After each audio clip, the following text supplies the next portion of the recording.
नमस्कार बंधुगण। सूचना अनुसार विश्व में बढ़िला चाउल संकट। विभिन्न देश में देखा देइछि चाउलर अभाव।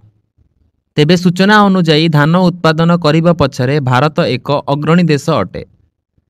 हेले वर्तमान भारत में चाउल को नहीं एभली स्थिति कहीं उपजिछि बोली प्रश्न उठिछि। तेबे अण बासमती चाउल रप्तानी बंद होइजिबो बोली मध्य खबर रहिछि। भारतर एपरि निष्पत्ति पाई विश्व पाई एक बड़ समस्या पालटि जाइछि, जेउ कारणरू आगामी समय रे समस्त देश रे चाउल दर वृद्धि पाइबारे लागिबो। एहा सह विदेशी बजार रे मुद्रास्फीति मध्य बढ़िछि। पृथ्वीर सर्वाधिक चाउल रप्तानीकारी देश हेउछि भारत। तेबे मोट रप्तानीर 40% भारत अन्य देश माननकु जोगाई थाए। भारतर आमदानी करथांती 140 देश। 2022 मसीहार एक रिपोर्ट अनुजाई भारत 22 मिलियन टन अणबासमती चाउल रप्तानी करिथिला।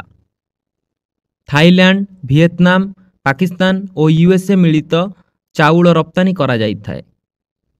हेले भारत देशर एपरी चाउल अभाव को नहीं विश्व को एक शक्त झटका लागिबा पाई जाउछि, कारण अन्य देश तुलना रे भारत सर्वाधिक निजर चाउल रप्तानी करिथाए। तेबे भारतर अधिकांश लोके मध्य भात को निजर श्रेष्ठ खाद्य रूपे खाई थांती। भारतर ओडिशा राज्य रे अधिकांश लोके भात ही तांकर प्रमुख खाद्य अटे। तेणु सेमानंको पाई मध्य राशन कार्ड रे चाउल सरकारंक तरफरु जोगाई दिया जाइथाए। हेले जदि आगामी समय रे एही बळी भाबरे भारत रे चाउलर संकट जारी रहिबो, तेबे राशन कार्ड रे मध्य खाउटी मानंकु चाउल मिलिबा मध्य बंद होई जिवो बोली चर्चा जोर धरिछि। तेबे चाउल प्रसंग को नहीं सरकार आगामी समय रे की पदक्षेप नेबे ताहा देखिबा अपेक्षा रे रहिला।